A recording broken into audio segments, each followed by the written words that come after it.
500원씩이니까. 와우. 장모님 무용네 상래. 와우. 네, 저렇게는 와우. खुलुमबाय रंजालि बैसागुनि बयनिसिमबो आंनि गोसो गोरबोनिफ्राय गाहाम हामलायनाय आरो जे देग्लायनि नैबे गोदान बोसोरा मोजाङै मोजां बयबो बारग'लांहोनो हायो बेखौ आं इसोरनाव कामना खालामबाय। लोगोसे दिनै दुलाराय बर' फरायसा आफादा इलेक्सन फोसावदिं मेलावहाय फैगौ लकसभा इलेक्सनावहाय जयन्त बसुमतारी सारखौ देरहाहोनांगौनि सार्थआव एनडिएनि जानानै एनडिएनि बेनारावहाय भट बिहैदों। बिजेपिनो भट बिनो थाखाय बिथां दिपेन बर' सारा खावलायहैदों। बेखौ बर'नि माखासे दैदेनगिरिफ्रा जोबोद दुखु मोननानै ओरैबायदि खेंफोरथि होदों, नोंथांमोना जोबजासिम खोनासंलांबानो जाबाय। अब्ला नोंथांमोना नायदो नै। बिटिसिनि मोनखानाय ओनसोल एबा गामिया जुदि दानख'जायो होमबा बे बिटिसि 6 सिदुला बहा थागोन?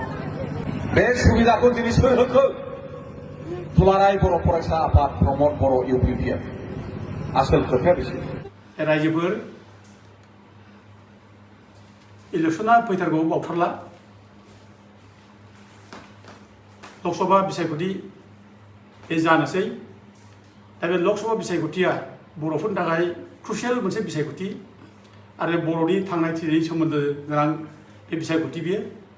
बे बिसायख'थिया जोंनि थाखाय टार्निं पइन्ट।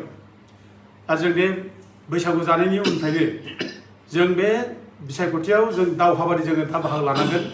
बे बर'फोरनि मोनसे गोदान दावहा, बे गोदान जुजिफिननाय बियो जोंनि मोनखानाय गोहो, मोनखानाय पावार, बिटिसिनि 6 सिदुल पावारखौ रैखा खालामनायनि बे दावहा बियो। आरो बे दावहाखौ जों दिनै बयबो रायजो राजा आइ आफाफोरा गाबथानांगोन, बुजिनांगोन। जोङो धेमालि नङा। जाथि मोनसे थांनानै थानांगौबा, जाथि मोनसे माने रैखाथि मोननांगौबा जोंनो जायनाखि जोङो पावार हरदोंमोन, 6 सिदुलनि गोहो हरदोंमोन, 6 सिदुलनि जोङो बिटिसि हरदोंमोन, बे बिटिसिनि गोहोखौ जों जेरैखिबाबो गाबथानानै जों लाखिनांगोन। आरो बेखौ गाबथानोब्ला जों फैगौ बिसायख'थियाव जोङो जाय बिटिसिनि गोहोखौ गाबथागोन बे मानसिखौ जों सायख'नानै जों देरहासार खालामनांगोन। आरो बेखौ जुदि सायख'नो रोङाबा जुगे जुगे जोंनि आखाइनिफ्राय जायनाखि बिटिसिनि पावार बे थांसिगोन। अब्ला बर'फ्रा जोबस्रांनो लामा फैगोन रायजोफोर। दा बेखौ दिनै जोङो बेखौनो जोङो बैसागुनि फोरबोनि समाव जों फोरमायनाय जायो। बे बिसायख'थिया थैनाय थांनायनि मोनसे प्रसेसजों लोब्बा गोनां। दा बे इलेक्सना, फैगौ इलेक्सना जोंनि थाखाय जोंनि गोहो हमथानाय मोनसे आरो गोहो फोजोबस्रांनाय मोनसे। जों दा गोहो हमथानो ना गोहोखौ फोजोबस्रांनो? जों जुदि गोहो हमथानांगौब्ला जोङो जाय गोहो हमथाग्रा हान्जा, बे हान्जाखौ जों सापर्ट खालामनांगोन। आरो जोङो जुदि गोहो नाङा होनना बुंब्ला, बिटिसिनि गोहो नाङा होनब्ला जोङो जेराव मेराव जों भट होगोन। दा दिनै जों नुदों बिटिसिखौ जायफोर लाबोदों, हाग्रामा महिलारिमोनहा, खाम्फा बरगयारिमोन, बिसोरनि नाजानायाव बिटिसिखौ 6 सिदुल पावारखौ लाबोनाय जादों। 8 सिदुलनि माने भाषा माने थिसननाय बर' रावखौ, दा बेफोरखौ बिसोर लाबोदों। दा गथिखे बिसोरो जुदि बिटिसिखौ मोजाङै जुदि खुंदोंमोनब्ला, बिटिसि पावारखौ बिसोर गाबथानो दंब्ला, दिनै जों बे बिटिसि पावार गाबथाग्रा, बिटिसिखौ रैखा खालामग्रा बे हान्जानो जों दिनै बयबो रायजो राजा दोलै बोलै भट होनांगोन रायजोफोर। बे खेला गेलेनो सम नङा बियो। जों मानसिफोरजों फुस्लायजानाय, नङै खोथाखौ बुंनानै जों आन्दायनाय बे नङा बियो। दिनै बयबो बुजिबाय नङै खोथाखौ सोर बुंगासिनो दं, थगायगासिनो सोर दं, बेखौ बुजिखाजोब्बाय रायजोफोर। बेखायनो जों दिनै जाय हान्जाया नैबे बिटिसि गोहोखौ लाखिगोन, जों बे हान्जाखौ जों सापर्ट खालामनो रायजोफोर। आरो गैलिया रायजोफोर, दाथ' नुखाबाय जायनाखि बिटिसिनि माने गोहो फोजोबनो थाखाय जायफ्रा माने बिटिआर पावार लाना फैदों, बिटिआर सुक्ति खालामदों, बे बिटिआरनि गेजेरजों दिनै बिटिसिनि गोहोआ जोबलांजोब्बाय। जोंहा जायनाखि मोनखानाय पावार दंमोन बे जोबस्रांलांजोबसै। आरो बे बिटिआर सुक्तिजों जेरै जेरोखोम खोथा होदोंमोन, मोनसे परिबर्तन सरकार लाबोनानै बिराद डेभेलपमेन्टनि खोथा बुंदोंमोन, दिनै बे मोनसेबो जाला रायजोफोर, जोब्बाय। बेखौ नुखाजोब्बाय। जों दिनै बुंनो नांलिया। मानो जौ फाननाङा जोंनि आइजोफ्रा? मानो दंफां दाननो थांनाङा, गुबुन खामानि माव। नाथाय खामानिनि राहा लामाखौथ' सोरबा बानायना होनांगोन ना रायजोफोर। फंबाय बिनानाव गोरिब गुन्द्रा, हावरिया खावरिया मावरिया, बिसोरनो मानो माबा मोनसे लामा होआखै? साख्रि हो। जोंनि गथ' गथाय खि गोरों उन्दैफ्रानो दिनै बुजिजोब्बाय। बिटिआर सुक्ति खालामग्रा बे जायनाखि सहि होग्रा रन्जन दैमारि, दिनै बिथाङा जेलावनो दं दाबो। दा बिथाङा जाय माने सुक्ति खालामबाय, सुक्ति खालामनायनि उनाव जेलाव थादोंब्ला आरो बे सुक्ति खालामग्रा मा दिनै गोथौ दं बिदिबा? बे सुक्तिया मा दं? बे सुक्तियाव थारमाने जेबो मोना, जेबो गैया। आरो दिनै जाय हान्जाया सुक्ति खालामनानै बिटिआर लाबोबाय, बे हान्जानि NDPनि केडारफ्रा दिनै लिडारफ्रा दिनै जेलाव दं सोरबा फासि जानानै अर्डार जानानै दं सोरबा थैजासे जेल जानानै दं सोरबा 10 बोसोर 12 बोसोर सोरबा 15 बोसोर 20 बोसोर जेल जानानै दं बिसोरनि गनायनिबो जेबो माने बेबस्था गैया बिसोरखौ माने बखनायनिबो जेबो राहा गैया दा दिनै ओरैनो खुगाजों बुंबाय थायो माने गसिगोन रायलायगासिनो दं जेबो गैया रायजोफोर गवा नुखाजोब्बाय जों दिनै बिसोर मिसा खोथा बुङो दिनै टाइम खाथायगासिनो दं मिसा खोथा बुङैबो रायजोखौ आन्दायगासिनो दं दा गवा बेखौ रोखा जाबाय आरो रिसेन्ट जायनाखि बिटिसि बिटिआर एकर्डनि जायनाखि माबा होनबाय थादों बिसोरो एकर्ड इमप्लिमेन्ट खालामनायनि बाथ्रा बुंदों बिटिआर एकर्डनि जायनाखि गेजेरजों फैनाय जायनाखि क्लजेसफोर जायनाखि पेकेजफोर जाय पेकेजखौ लानानै दिफेन बर'मोनहा बिराद दुगा बुंबाय थादोंमोन जे बे पेकेजखौ मावजोबोब्ला बिटिआरआ मोनसे रायजो मोननायनि लामा गेवबाय होनना बुंदोंमोन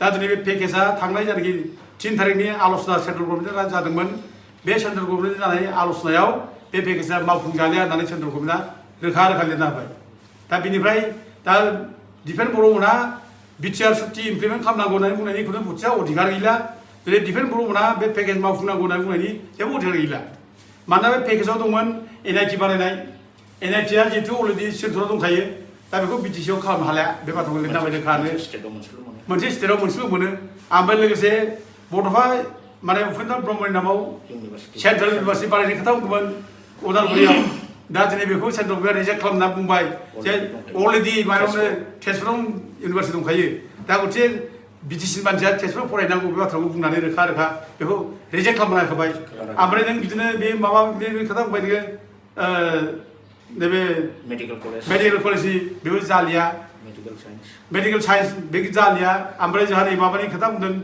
रेल दाब्बा बानायनायनि बेबो जालिया दा गथे जेबो माबायानो पेकेज हरनायनि जायनाखि एग्रिमेन्ट जादोंमोन बे जालिया रायजोफोर आरो जायखौ एकर्ड इमप्लिमेन्ट खालामनाय दिफेन्स बर्डआ बुंबाय थादों एकर्ड इमप्लिमेन्ट खालामनाय जे माने बिटिआर सुक्तिखौ इमप्लिमेन्ट खालामा माने इलेक्सन सिगां 2024नि इलेक्सन सिगां मावफुङाबा आन्दलन खालामगोन होननानै जाय दुगा बुंदोंमोन दिनै बे मानसिया दिनै बिजेपिनि एर'प्लेनाव गाखो दिनै बिजेपि जानानै केम्पेइन खालामगासिनो रायजोफोर बेबायदि दुथां नेता थगायसुला नेता फरेस्टाराव गैला रायजोफोर दा बिटिआरनि खुनु माने एकर्डआ मावफुंजालिया बे रोखा जाबाय आरो लोगोसे बिटिआर सुक्तियाव मा दं बिटिआर सुक्तिया बिराद गाज्रि जों बे बाथ्राखौ बुंबाय थादों बिटिआर सुक्तिजों बिटिसिनि जायनाखि पावार बेखौ लांजोबनो नागिरबाय फोजोबस्रांनो नागिरबाय जों बे बाथ्रा बुंगासिनो दङ दा दिफेन बर'आ बिटिआर सुक्तिया बिराद मोजां होननानै बुंदों मोनसे जुक्तिबो होनो हायाखै बिटिआर सुक्तिया जे मोजां बेखौ रायजो राजानि सिगाङाव मोनसे खोथा दिनै बे बुंनो हायाखै दा गथिखे बियो दिनै बिटिआर सुक्ति माने इमप्लिमेन्ट खालामनांगौ मावफुंनांगौ आरो बिटिआर सुक्ति मावफुंबा आन्दलन खालामगोन होननानै बुंनायनि बेहा जेबो अधिकार गैला रायजोफोर बेखायनो दिनैनि बे माने दिफेन बर'आ जायनाखि दिनै गामि गिदिं माने एर'प्लेन गाखो बुंगासिनो दं जों बिनि खोथाजों जों थांनो नाङा बे थगायसुला बर' जाथिनि थगायसुला बिथांमोनबायदि थगायसुला बर' जाथियाव गैया दा बर' जाथियाव 3 मानसि थगायसुला जों रोखा नुदों 1 नम्बर प्रमद बर' 2 नम्बर दिफेन बर' आरो जोंहा माने उरखावग्रा ब्रह्म बे सासे क्रुएल मानसि बर' जाथिनि निस्थुर मानसि बियो दा बे 3 थाखायनो जोंनि बर' जाथिया अभिजब्द जाबाय रायजोफोर दा बेखायनो जों दिनै बिसोरनि खोथाजों सोलिनाङा रायजोफोरा एबार इलेक्सनखौ जोङो मोजाङै जाथिनि खाथिराव जाथिखौ रैखा खालामनायनि खाथिराव 6 दलनि जायनाखि गोहो बिटिसिनि गोहो बेखौ माने लाखिफिननायनि खाथिराव जोङो बयबो ज' जालायनानै बिपिएफ हान्जानो भट नांगौ जों बेखौ गुरै खावलायहरो आरो दिनै जों दा नुदों दिनै माखासे नेताफ्रा दिनै ओरै फिनजाब बारनाय दा मैया दाखालि बिराद रायबाय बिटिआर सुक्तिया मोजां नंथ्रा बिटिआर सुक्तिनि गेजेरजों बिटिसि सुक्तिनि जायनाखि बिटिसिनि पावार बेखौ फोजोबस्रांनो नागिरबाय दा मैया दाखालि रायबाय बिरादनो चन्दन ब्रह्म बिथाङानो बुंदों बेखौ आं बेखौ नामखौ बुंनाय जाबाय आरो नोङो माबाखौ बुंनाय जाबाय जे प्रमद बर'आ एकदम थगायसुला बिदि होननानै बिराद रायबाय थानाय जाबाय दिफेन बर'मोनखौ बिराद रायबाय थगायसुला नेता बर' जाथियाव थगायबाय होनना बुंबाय थानाय जाबाय बे चन्दन ब्रह्मआ दिनै नै माने इउपिपिएलआव बारसोमलायबाय बेहा मा निति दं बेहा मा आदर्श दं बेहा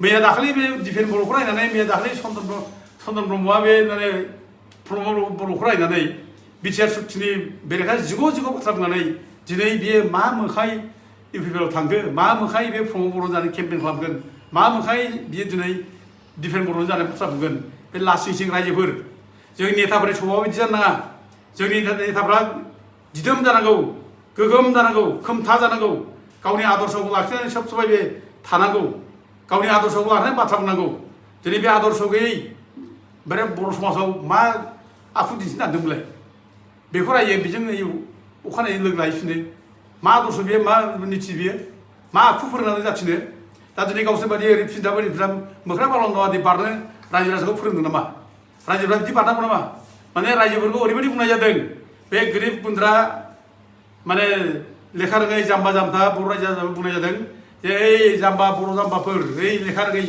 माने बर'फोर नोंसोरो जोंनि जेबो नङा नोंसोर जोंनि गरफा गरनै फैसा मोननानै जाग्रा नोंसोर जेरै बारो बारफाग्रा नोंसोरो ओरै होननाय जादों रायजोफोर जोंखौ माने आखल गैयै माने आखु गैयै रायजो जोंखौ बुंनाय जादों दा जों बेबायदि जानो रायजोफोर बेबायदि आखल गैयै आखु गैयै नेताखौ जों सिनायनांगौ बेबायदि आखल गैयै आखु गैयै मानसिखौ जों शिक्षा नांगौ जों जे गोरिब जोंनि जाम्बा जाम्बि जोंहा जे आदर्श दं जोंहा आखु दं जों बेखौ दिन्थिनांगौ जों थाखा फैसाजों बायजाग्रा नङा जों थाखा फैसाजों माबा मोनसे सुजुग सुबिदानि थाखाय जों सोरबा नेता बारब्लानो ओरै फिनजा बारफ्राग्रा जों नङा जोंनि साफा सानै नेताफ्रा जानो हागौ जों बिदि नङा रायजोफोर जों बेबायदि स्पिरिटखौ जों बेबायदि आखुखौ जों लानानै थानांगोन होमब्लासो समाजा मोजां जागोन नङाबा समाजा मोजां जानाय नङा रायजोफोर आं बेखायनो दिनै बयबो रायजो राजाखौ खावलायहरो जाहाथे रायजो राजाफ्रा बेबायदि नेताफोरनि खाथियाव जों जाहाथे खर' गंग्लाया बेबायदि नेताफोरखौ जों जाहाथे शिक्षा होयो बेबायदि नेताफोरखौ जों जाहाथे माने खुनु दिन जों बाथ्रायोआ जों बेखौ रायजो राजाखौ गुरै खावलायहरो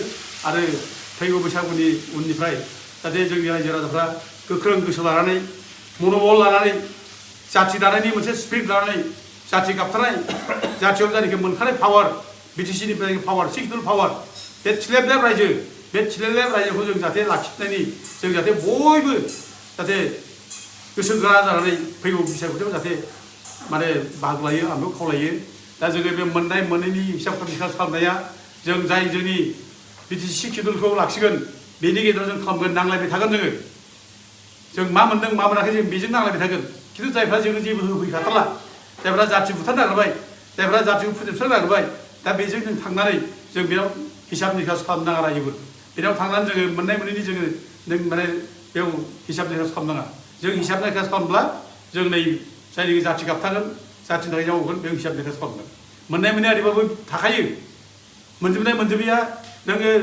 हाग्रामा सरकार फैब्लाबो थागोन इउपिपिएल सरकारबो थागोन बयनिबो खेबसे होजोबखानाय नङा खिन्थु जोंनि मेइन माने माबा जागोन इस्युआ जागोन जोङो जाथिखौ बोरै गाबथानो जों बोरै जोंनि मोनखानाय सिक्सुल पावार बे थिलेबलेब रायजोखौ जों बोरै लाखिफिननो बे जोंनि सिन्था जानांगोन आं बे बयबो रायजो राजाखौ नैबे गोदान बोसोर फालिनायजों लोगोसे मोनसे गोसोआव मन'बल लानाय जाहाथे फैगौ इलेक्सनाव जाहाथे जों बेयाव माने बाहागो लायो आरो मोननाय मोनै थाखा फैसाखौ लालायनानै जों बोराबलाय नङा आं बेखौ बयबो रायजो राजाखौ खुलुमनानै खावलायहरनाय जाबाय गोजोन्थों